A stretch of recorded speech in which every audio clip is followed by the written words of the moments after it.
జిల్లా జోగిపేట పట్టణానికి చెందిన పట్టణంలో వెలిసిన శ్రీ జోగినాథ స్వామి ఆలయం చాలా ప్రసిద్ధిగాంచింది. అయితే ఆ దేవాలయం నుంచి ప్రతి సంవత్సరం రథోత్సవం అనేది జాతర బ్రహ్మాండంగా నడుస్తూ ఉంటుంది. అయితే ఈ జాతర ఉగాదికి ముందు రథాన్ని జోగినాథ గుట్టపై నుంచి కిందికి తీసుకురావడం, అలాగే ఈ జాతర 12 రోజుల పాటు కొనసాగుతూ ఉంది. వివిధ రూపాల్లో రోజుకో కార్యక్రమంలో ఈ జాతర కొనసాగుతూ ఉంటుంది. అయితే ఈ జాతరలో ముఖ్య ఘట్టంగా లంకాదాన కార్యక్రమాన్ని అత్యంత వైభవంగా నిర్వహిస్తూ ఉంటారు. ఆ లంకాదాన కార్యక్రమానికి వేలాది మంది భక్తులు హాజరవుతారు. అదేవిధంగా ఇక్కడ రైతులు ఎడ్ల బండ్లను ఊరేగింపు కార్యక్రమాన్ని నిర్వహిస్తారు. అదేవిధంగా శివపార్వతుల కళ్యాణాన్ని కూడా ఎంతో కన్నుల పండుగగా నిర్వహించడం ఇక్కడ ఆనవాయితీగా వస్తూ ఉంది. ఈ జాతర ఉత్సవాల్లో ఇక్కడ ఈ తెలంగాణలోనే ప్రసిద్ధిగాంచిన ఈ రథం అంటే ఈ లోహ రథాన్ని ఈ తెలంగాణలో ఎక్కడ లేని విధంగా తయారు చేయించడము ఇక్కడ విశేషంగా చెప్పుకోవచ్చు. మీ T9 ప్రతినిధి చాపల సత్యం. పట్టణంలో జాతర సందర్భంగా సుమారు 12 రోజుల జాతర జరుగుతుంది మన జోగిపేట పట్టణంలో. ఈరోజు లోహరథము జోగినాథ టెంపుల్ కాడికెళ్ళి ఇక్కడ కిందికి గౌని కాడికి తేవడం జరిగింది. ఈ రథాన్ని గ్రామ ప్రజలందరూ కలిసి ఆనందోత్సవాలకు ఉత్సవంగా తీసుకొచ్చి ఇక్కడ నిలబెట్టడం జరిగింది. ఈరోజు 12 రోజులు జరుగుతుంది ఈ ఉత్సవాలు. మొత్తం జోగినాథ జాతర ఉత్సవాలు 12 రోజులు ఉంటుంది. లంకాదహనమే కానివ్వండి, శివపార్వతుల కళ్యాణమే కానివ్వండి, లంకాదహనం అయినాక చాలా ఉత్సవంగా నడుతాయి. ఇక్కడ అగ్నిగుండాల జాతర, మళ్ళీ బండ్ల రాకపోకలు బండ్లు కూడా జరుగుతాయి ఇక్కడ. ఈ ఉత్సవంలో సుమారు 100 గ్రామాలకు వెళ్ళి జనాలు వస్తారు. ఈ జనాలకు అకామిడేషన్ కూడా మేము అంతా సమకూర్చినాం. మంచినీళ్ళు కానివ్వండి అన్నీ కావండి. ఆ రోజు శివపార్వతుల కళ్యాణంలో అన్నదాన కార్యక్రమం పెట్టినాం. ఆ రోజు మీరు అందరూ జోగిపేట ప్రజలు మరియు చుట్టుపక్కల గ్రామ ప్రజలు అందరూ పాల్గొనవలసిందిగా, స్వామివారి ఆశీస్సులు తీసుకునవలసిందిగా కోరుతున్నాం. జోగినాథ రథోత్సవ సందర్భంగా ఈరోజు రథాన్ని కిందికి దించడం జరిగింది. ఈ రోజు అటువంటి కార్యక్రమాలన్నీ ప్రారంభించడం జరుగుతుంది. ఈ రోజు నుంచి అంటే 12 రోజుల కార్యక్రమం ఉంటుంది. 12 రోజుల కార్యక్రమంలో ముఖ్యంగా లంకాదానం మరియు శివపార్వతుల కళ్యాణం మరియు అనేక పండ్లు తిరగడం కానీ అనేక కార్యక్రమాలు ఉంటాయి. కాబట్టి ఈ అన్ని కార్యక్రమాలకు జోగిపేట చుట్టుపక్కల ప్రజలు, జోగిపేట ప్రజానికం హాజరు కావాలని కోరుతున్నాం. వైభవంగా తెలంగాణలోనే ఒక జాతర అంటేనే తెలంగాణ రాష్ట్రంలోనే దీనికి ఒక చరిత్ర ఉందని అంటూ ఉంటారు. అయితే దీనికోసం ఇప్పుడు ఈ జాతర ఉత్సవాలు ఎప్పుడు ప్రారంభమవుతాయి, దానికి సంబంధించి ఎప్పుడు ఏ కార్యక్రమాలు ఉంటాయనేది మీరు అధ్యక్షుల వారు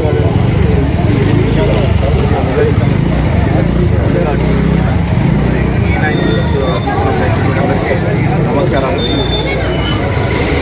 ఇవాళ జగన్నాథ స్వామి ఈ లోహరథం అనేది నడిబొడ్డులో ఉన్న గౌని దగ్గర రావడం జరిగింది. ఇది పురాతనమైన ఆచారం. జోగిపేటకి కొన్ని వందల సంవత్సరాల చరిత్ర ఉంది. కాలక్రమంలో చాలామంది చరిత్ర మర్చిపోయారు. కానీ మేము మా బాధ్యత తీసుకున్న తర్వాత ఈ చరిత్రని మళ్ళీ పూర్వవైభవం తీసుకురావాలి, చరిత్ర అందరికీ తెలియాలనే విధంగా అదే దిశలో మేమందరికీ అన్ని రకాల సవాళ్ళను కూడా చేసుకుంటూ ఈ జాతర 5 ఏళ్ల సంది నిర్వర్తించడం జరుగుతుంది.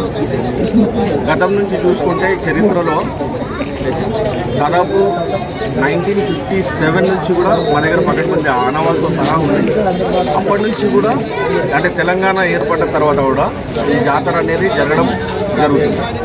అంటే పూర్వం చక్రరథం జరిగేది. చక్రరథం ఎలా ఉండేది అని అంటే ప్రతి వస్తువుని జాతర అయిపోయిన తర్వాత డిస్మాంటిల్ చేసి పెట్టేది. మళ్ళీ జాతర సమయం వచ్చినప్పుడు హోలీ పున్నమి తర్వాత ఏదైతే మర్నాడు ఉంటుందో ఆ జాతరకు సంబంధించిన రథానికి సంబంధించిన రథం ఐటమ్ కొత్తగా మళ్ళీ రథం చక్రదంతోనే కింద ఫౌండేషన్ పాతదే ఉన్నా కానీ పైన దాకా కూడా అలాంటి ప్రతి ఒక్క ప్రదర్శనలు పాల్గొంటూ ఇలాంటి ఆనవాతిని చూస్తున్నారు. 1991లో మరి ఎందుకు ఆగిలో తెలియదు జాతర ఆగిపోవడం అప్పటి నుంచి రథం లేదు. మన 2002లో మళ్ళీ పూర్వ వైభవం తీసుకుంది. అప్పట్లో ఉన్న సర్పంచ్ గారు స్వర్గీయులు డాక్టర్ జగన్నాథ్ గారు ఊరి పెద్దలు అందరూ కలిసి కూడా ఇప్పలో లోహరథాన్ని నిర్మించాలని చెప్పేసి నిశ్చయం చేసుకొని మనం 53 ఇప్పరథాన్ని తయారు చేయడం జరిగింది. అక్కడి నుంచి నిరంతరం ఎప్పటివరకు ఆగకుండా జాతర జరుగుతుంది. ప్రతి ఏడు జనం పెరుగుతూనే ఉన్నారు, స్వామివారి భక్తులు పెరుగుతూనే ఉన్నారు. ఇక్కడ ఎంతమంది వచ్చినా కానీ ఎవరికి అసౌకర్యం కలగకుండా అందరికీ సౌలభ్యం చేసే విధంగా కూడా ఈ జోనల్ స్వామి కమిటీ పనిచేస్తూనే ఉంటుంది. ఈ విధంగా ఈ చరిత్రలో ఉన్న ఇంపార్టెన్స్ ఇప్పుడు రాష్ట్ర వ్యాప్తంగా తీసుకెళ్ళాం, దేశవ్యాప్తంగా కూడా తీసుకెళ్లాలని చెప్పేసి మేము కోరుతా ఉన్నాము. ఎక్కడెక్కడికెళ్ళో ఎన్నో డిస్ట్రిక్ట్లకి వెళ్ళి కూడా భక్తులు తిరిగి రావడం జరుగుతుంది. ఈ జోనల్ స్వామి జాతర అంటే చాలా విశిష్టమైనది. మొన్న ఈ మధ్య మీరు చూసినట్టయితే కూడా జగన్నాథ స్వామి గిరి అంటే ఏదైతే చిన్న ప్రాంతం ఉందో గిరి ప్రదేశంలో వేలాది మంది పాల్గొన్నారు. అది కూడా మర్చిపోయిన ఒక ఆనవాయితీని మళ్ళీ దాన్ని జీవం పోసినారు. మా పెద్దలు చాలామంది ఉన్నారు, గ్రామ పెద్దలు అందరూ కలిసి ఆ నిర్ణయం తీసుకొని దానికి కావాల్సిన సదుపాయాలన్నీ చేసుకొని కూడా మళ్ళీ స్వామివారికి పాత పూజలు ఏ విధంగా అయితే చేసుకోవడం ఆ విధంగా కొనసాగించడం జరుగుతుంది. అదేవిధంగా అదే దాంట్లో భాగంగానే రథ ఉత్సవం కూడా జరుగుతూ ఉంది. మనం చూసుకున్నట్టయితే ఏప్రిల్ 2వ తారీఖు జాతర కార్యక్రమాలు మొదలవుతాయి. ఏప్రిల్ 2వ తారీఖున గణపతి హోమంతో ఆలయం వద్ద గణపతి హోమంతో మొదలవుతాయి. తర్వాత మత్స్యకారుల చేత గరుడగంగా స్నానం చేయబడుతుంది. ఆ గరుడగంగా స్నానం చేసేటప్పటికీ ప్రతి ఒక్కరు కూడా అంత కులమత భేదం లేకుండా ప్రతి ఒక్కరు వంతు బాధ్యతలు వాళ్ళు చేస్తారు. నాయ బ్రాహ్మణులు ఇంటిలు పడతారు, చాకలి వాళ్ళు రథాలు పటాలు వేస్తారు. ప్రతి ఒక్కరి పాత్ర ఉంటుంది. ఈ ఒక్క పండగ ఈ జాతర అనేది జోపేట జగన్నాథ స్వామి జాతర అనేది ఎవరు కూడా భేదాలు లేకుండా కలిసి జరుగుతుంది. చరిత్రలో ఉన్నది ఏంటంటే ఒక ముస్లిం పెద్ద మనిషి కూడా జాతర జరిపిననే ఆనవాళ్ళు కూడా ఆ పెద్ద మనిషి వివరాలు కూడా కొన్ని తెలుస్తాయి. అంటే ఒక మాకు లిస్ట్ డాక్యుమెంట్స్ ఉన్నాయి. ఆ డాక్యుమెంట్లో వాళ్ళు చేసిన ఆనవాళ్ళు కూడా ఉన్నాయి. అంటే అంత గొప్ప కల్చర్ ఉన్న ఈ జోపేట జగన్నాథ స్వామి జాతరకి అందరూ కూడా రావాల్సిందిగా కోరుతాం. చూసుకుంటే కుల వృత్తులు ప్రతి ఒక్క కుల వృత్తులు కలిసి ఈ జాతర ఉత్సవాన్ని వైభవంగా జరిపిస్తారు. ఇక్కడ అందరూ పాల్గొంటారు భక్తి శ్రద్ధలతో అని చెప్పేసి మన శంకర్ గారు అధ్యక్షులు గారు చెప్పడం జరిగింది. అలాగే ఈ జాతరకు సంబంధించి ఎప్పుడెప్పుడు ఏమేమి ఏ కార్యక్రమాలు ఉంటాయో కూడా క్లుప్తంగా మనకు వివరించడం జరిగింది. అలాగే ఇక్కడ ఆలయ కమిటీ రథోత్సవ కమిటీ పెద్దలు మన పట్టూరి శేఖర్ గారు ఉన్నారు. ఆయన 2 నిమిషాలు మనకు. ఈ రథోత్సవ కమిటీ ఈరోజు రథాన్ని కిందికి తీసుకువడం జరిగింది. ఇప్పుడు అధ్యక్షుల వారు చెప్పినట్టు 2వ తారీఖు నుంచి 12వ తారీఖు కార్యక్రమాలు నిర్వహించడం జరుగుతుంది. అన్నీ వినియోగం రీతిలో గత సంవత్సరము జగన్నాథ రథోత్సవం కానీ గంగాధనం కానీ జరిగింది. అన్ని గ్రామాల నుంచి ప్రజలు తరలి వచ్చారు. ఈసారి కూడా జోగిపేట ప్రజానికం కానీ ఈరోజు జోగిపేట రథోత్సవ కమిటీ ఆధ్వర్యం లోపల రథాన్ని జోగిపేట గౌని వరకు తీసుకొని రావడం జరిగింది. ఇది ఆనవాయితీగా ప్రతి సంవత్సరం ఇక్కడికి తీసుకొచ్చిన తర్వాతనే 12 కార్యక్రమాలు జోగినాథ రథోత్సవ కమిటీ ఆధ్వర్యం లోపల చక్కగా కార్యక్రమాలు జోగిపేట 12 రోజులు కార్యక్రమాలు నిర్వహిస్తాము.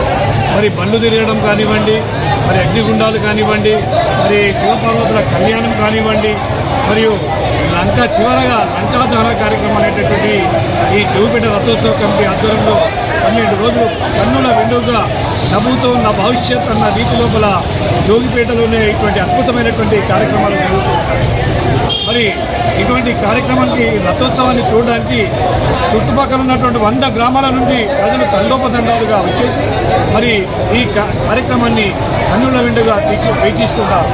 మరి జోగిపేటలో లంకాదహన కార్యక్రమం నుండి ఈ చుట్టుపక్కల కార్యక్రమాలు ఎక్కడ కూడా జరగవు. అటువంటిది మరి తెలంగాణలోనే ప్రప్రథంగా ఇంత పెద్ద లోహరథం అనేటటువంటిది కూడా జోగిపేటలోనే ఉంది. జై జగన్నాథ్ మహారాజ్కి జై. జగన్నాథ రథోత్సవంలో పాల్గొన్న ప్రజా సభ్యులు కమిటీ మెంబర్లకు అందరికీ శుభాకాంక్షలు. మీద నుంచి జోనాథ గుట్ట మీద నుంచి ధోని కాడికి తెచ్చినందుకు ప్రత్యేకంగా ఠాకూర్ శేఖర్కు ప్రత్యేక కృతజ్ఞతలు. ఎందుకంటే ఇక్కడ డ్రైనేజ్ వరకు నడిచింది వన్ సైడ్, దాన్ని ఆపి వన్ సైడ్ ఆపి ఇమ్మీడియట్లీ దాన్ని క్యాన్సిల్ చేయించి వన్ సైడ్ ఆపి ఇంత తొందరగా దాన్ని సక్సెస్ చేసినందుకు ఆయనకు ప్రత్యేక ధన్యవాదాలు. ఆయనకు ఎల్లవేళలో వాళ్ళ కుటుంబాలకు ఆ జగన్నాథ్ స్వామి యొక్క ఆశీర్వాదాలు ఉండాలని మనసారా కోరుకుంటున్నాను.